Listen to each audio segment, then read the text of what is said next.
Mapping destruction. When Russia launched its full-scale invasion of Ukraine in February of 2022, the effects extended far beyond the battlefield.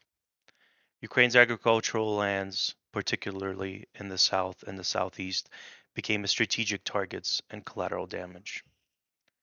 Explosions devastated croplands, fields were left unplanted, irrigation systems were dismantled or destroyed. Access to farm inputs and transportational routes were severed. Land that once fed millions fell silent. A 2024 study titled Spatiotemporal Analysis and War Impacts Assessment of Agricultural Land in Ukraine using RS and GIS technologies assessed this damage using satellite-based methods.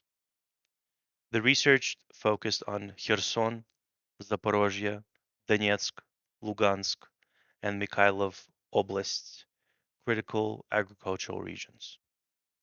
Using Landsat 8 imagery and MODIS NDVI time series, researchers tracked vegetational health from 2017 to 2023.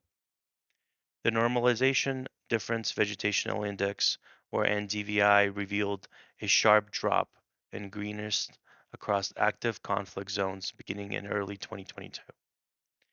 GIS techniques helped identify specific areas where vegetational loss was most severe.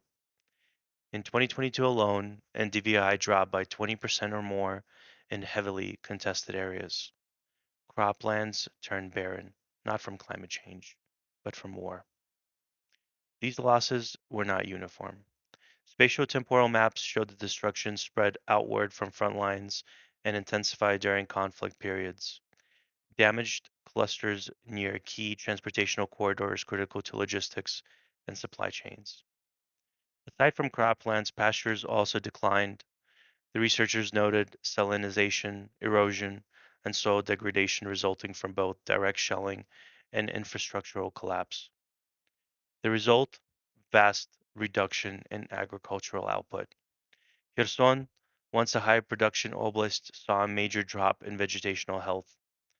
This translates to loss of harvest, income collapse, and reduced exports. Ukraine's agricultural account for nearly 10% of the GDP pre-war. With thousands of hectares lost, the economical hit was staggering. Markets destabilized and rural livelihoods suffered immensely. The study concludes that recovery will require ongoing satellite monitoring, land rehabilitation, and peace.